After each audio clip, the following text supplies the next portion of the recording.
राजा जनक आदि केवल कर्म के द्वारा ही परम सिद्धि को प्राप्त हुए थे, इसीलिए संसार के कल्याण के प्रति दृष्टि रखकर तुम्हें भी कर्म करना चाहिए। आचार्य प्रसन्न द्वारा दिया गया काव्यात्मक घोर घोर उनके कर्म की याद से मन शुद्ध हो, जग विकल है तुम उठो, अंत तक बस युद्ध हो। जो जनक समुदाय है, माने जनक जैसे जनक की ही कोटि के जितने राजा हुए हैं, जन का नायक कर्म में ही तो रत थे ना वे सब अर्जुन। इतिहास में तुमने पढ़ा है कि उस समय पर जब ये बात बोली जा रही अर्जुन से, उस समय पर इन राजाओं का बड़ा नाम होगा, सुनाम। ये नाम आदर्शों के रूप में प्रचलित होंगे। ऐसे राजा जो महाज्ञानी थे, जिन्होंने ज्ञानी के बावजूद राजकाज से मुंह नहीं तोड़ा, लगातार वे कर्म में रत रहे, आज वो जनक नाम है।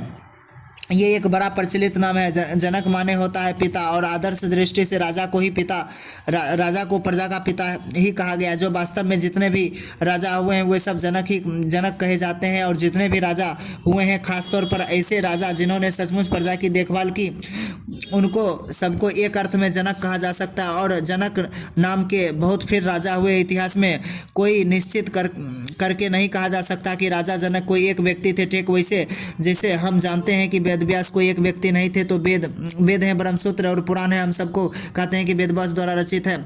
पर हमको ये भी पता होता है कि वेदों से 150-1000 साल बाद आए हैं पुराण तो अभी बहुत भोल हाल के हैं। 3री-4री शताब्दी ईस्वी से लेकर और 13वीं-14वीं शताब्दी तक पुराण रचे गए हैं।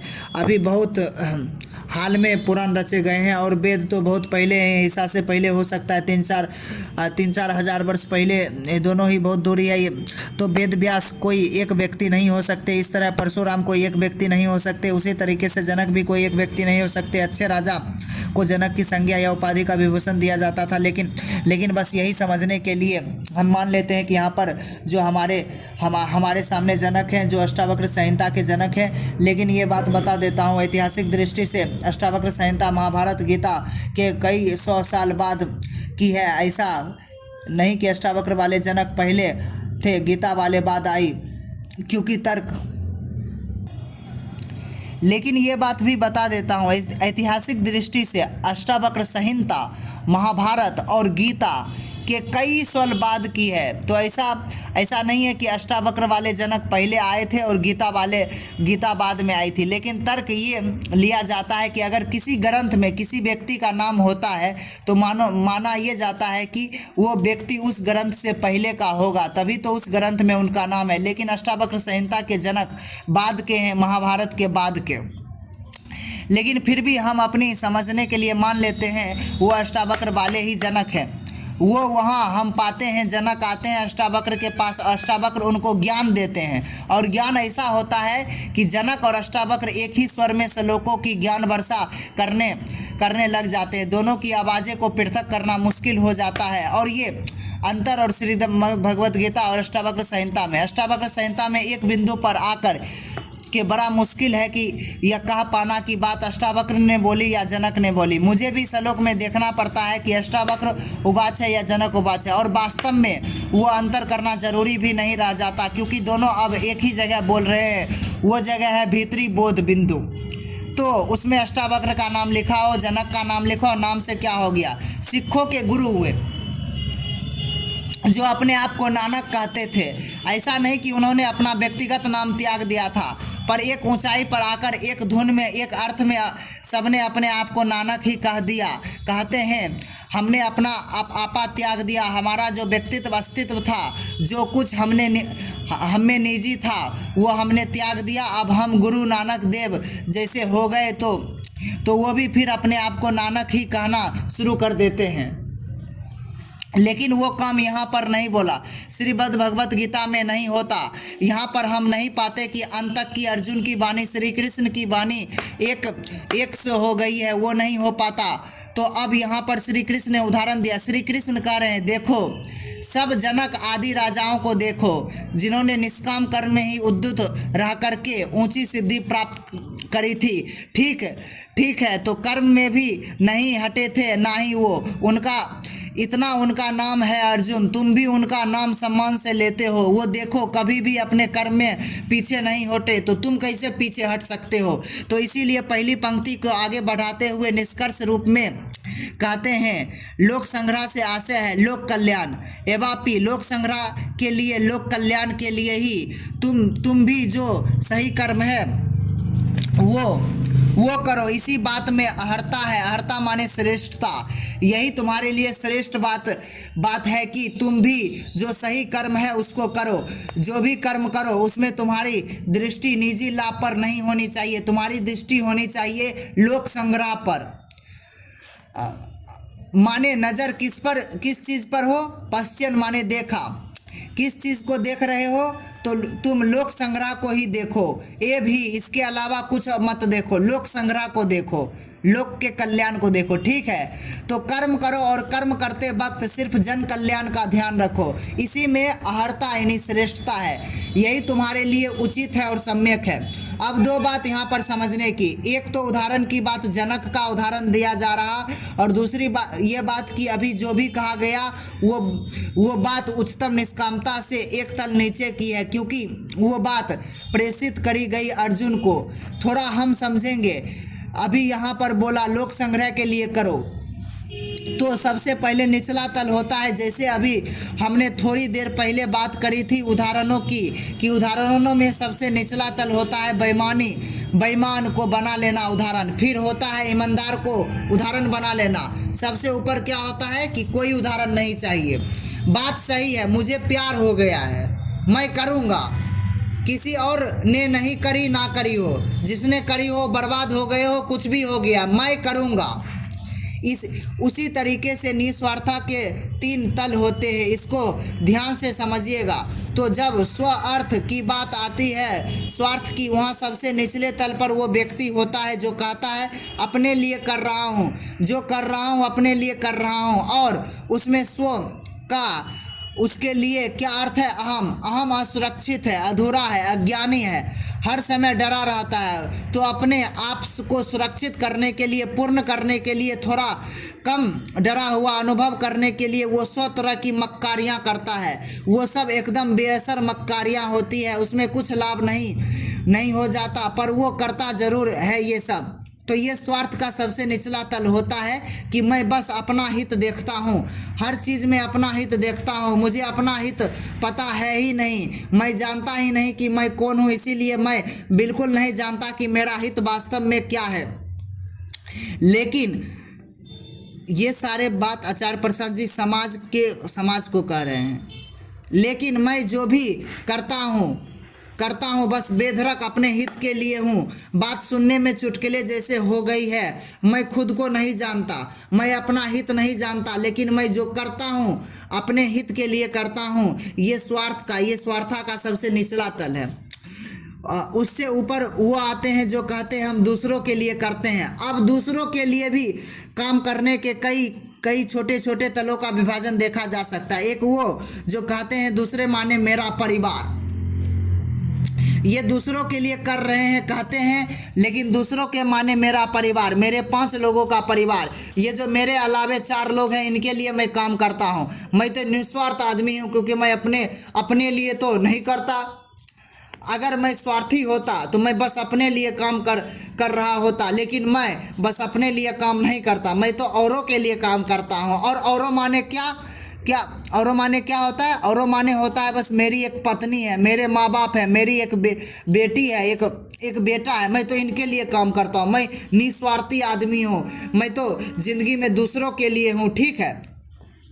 इनसे थोड़ा आगे कि वे लोग हों जो कहते हैं हाँ परिवार के लिए तो करता हूँ, लेकिन अपने दोस्तों के लिए भी कर देता हूँ। ये जो मेरा थोड़ा विस्तृत परिवार है, मैं उनके लिए कुछ कर देता हूँ। अब विस्तृत परिवार में कौन आ गए? फूफा फाफी, चाचा चाची, मामा, थोड़ा इधर उधर के लोग, ये सब मैं इनके लिए भी कुछ कर देता हूँ। हे महाशय भी अपने आप को क्या घोषित करेंगे? निस्वार्थी आदमी हो, देखो मैं औरों के लिए कर रहा हूँ। फिर इससे थोड़ा और आगे वाले आ गए जो कहते हैं मैं दोस्तों के लिए कुछ कर देता हूँ, भले ही मेरे परिवार के नहीं है पर दोस्त हैं तो मैं दोस्तों के लिए भी कुछ कर देता हूँ। उसी को उधार मांगा, मतलब किसी ने उधार मांगा तो दे दिया, किसी ने गाड़ी मांगी तो दे दी, ठीक है। किसी ने कमरा मांगा तो कमरा दे दिया, किसी ने कुछ और मदद मांगी तो मैंने कर दी। ये सब के सब अपने आप को क्या घोषित कर रहे हैं? निस्वार्थ। किस अधिकार से? कि हम अपने लिए नहीं कर रहे हैं, हम तो दूसरों के लिए कर रहे हैं। भले ही जो दूसरे हैं वो उनसे आपका रिश्ता हो, पर उनको ये घोषित दूसरा ही कर रहे हैं। फिर इसी में और थोड़ा आगे लगे तो कहते हैं मोहल्ले के लिए कर रहा हूँ, हम शहर के लिए कर रहे हो, प्रांत के लिए कर रहा हूँ, देश के लिए कर रहे हैं, समुदाय के लिए कर रहे हैं, सभ्यता के लिए, अपनी संस्कृति बचाने के लिए कुछ कर रहे हैं, या अपने मत को बचाने के लिए कुछ कर रहे हैं, अपनी भाषा को बचाने के लिए कुछ कर रहे हैं। ठीक है, ये सब अपने आप को निस्वार्थ ही बोलेंगे। ये कहेंगे देखो अपने लिए थोड़ी कर रहे हैं, किसी दूसरी चीज़ या किसी दूसरे व्यक्ति के लिए कुछ कर रहे हैं ना। ये सब लेकिन दूसरे तल के लोग हैं। सबसे निचले तल पर कौन है? जो सिर्फ अपने लिए करता है। उससे ऊपर वो है जो दावा करता है दूसरे के लिए कर रहा हूँ। जो दूसरे के लिए करते हैं उससे भी कई फिर कोटियाँ बन जाती है, उप कोटियाँ, उपतल। जो क्या कोटियाँ बन जाती है? एक जो सिर्फ अपने परिवार के लिए करेगा, एक जो रिश्तेदार के लिए सिर्फ करेगा, एक जो मित्र के लिए करेगा, एक जो समुदाय के लिए करेगा, एक जो राज्य के लिए करेगा, एक जो राष्ट्र के लिए करेगा, ऐसे करके। लेकिन ये सब के सब मिलकर हैं दूसरे के ही तल।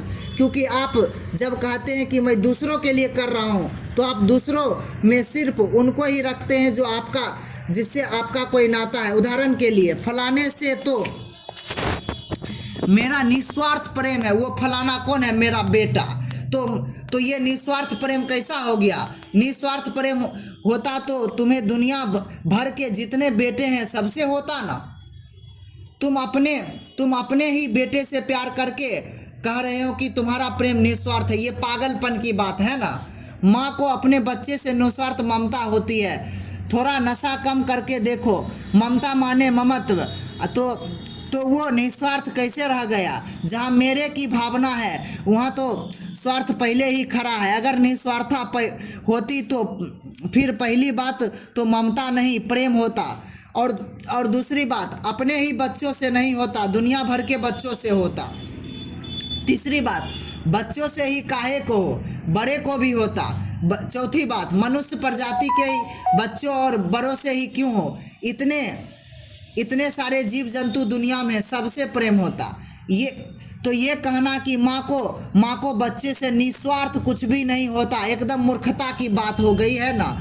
कोई बात नहीं है, ये तो स्वार्थ है, सीधे सीधे स्वार्थ है। तुम्हारे शरीर से निकला है, तुम्हारा है, तुम पकड़ोगे। शारीरिकता ने ही देहनी बायोलॉजी ने ही ये तय कर दिया है तुम्हारे बच्चे से एक विशेष प्रकार का बंधन रहेगा। तो इसको निस्वार्थ कैसे बोल सकते हो?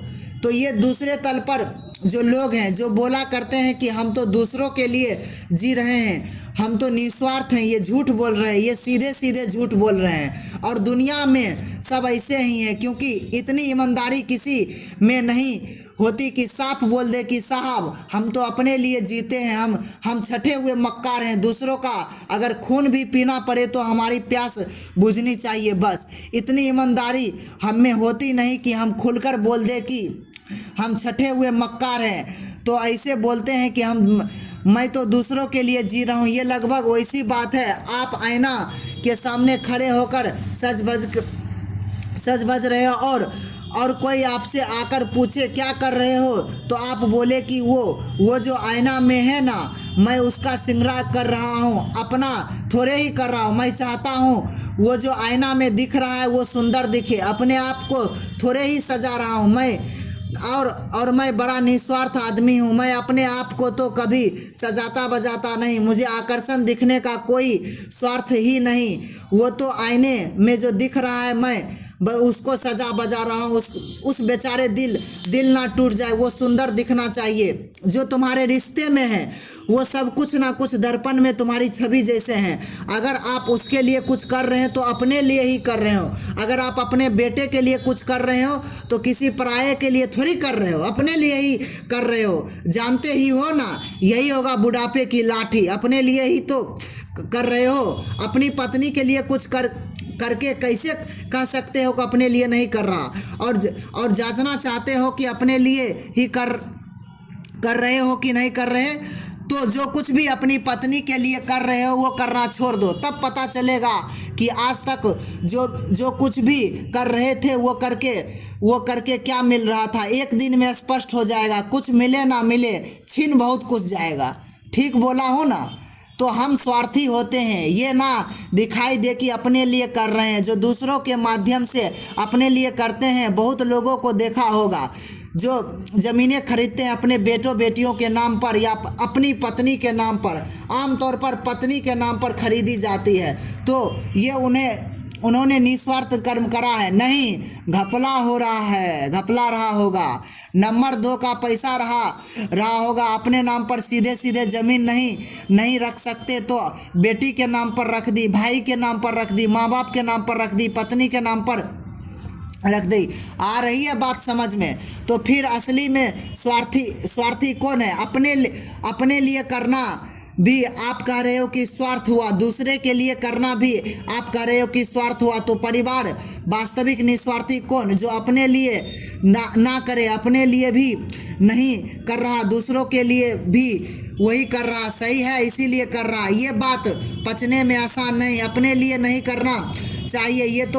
ये तो हमें समझ में आता है, क्योंकि ये बात आध्यात्मिक, हम नैतिक ज़्यादा है। बचपन में ही हमें पढ़ाई भी गई है, बेटा बी सेल्फ, दूसरों के लिए कुछ करो, अपने लिए नहीं करना। ये बात तो समझ में आती है, पर दूसरों के लिए भी कुछ करना, ये भी उच्चतम बात नहीं। ये आसानी से समझ में नहीं आएगा। उच्चतम तब है जब अपने लिए तो कुछ नहीं कर रहे, दूसरों के लिए भी कुछ नहीं कर रहे।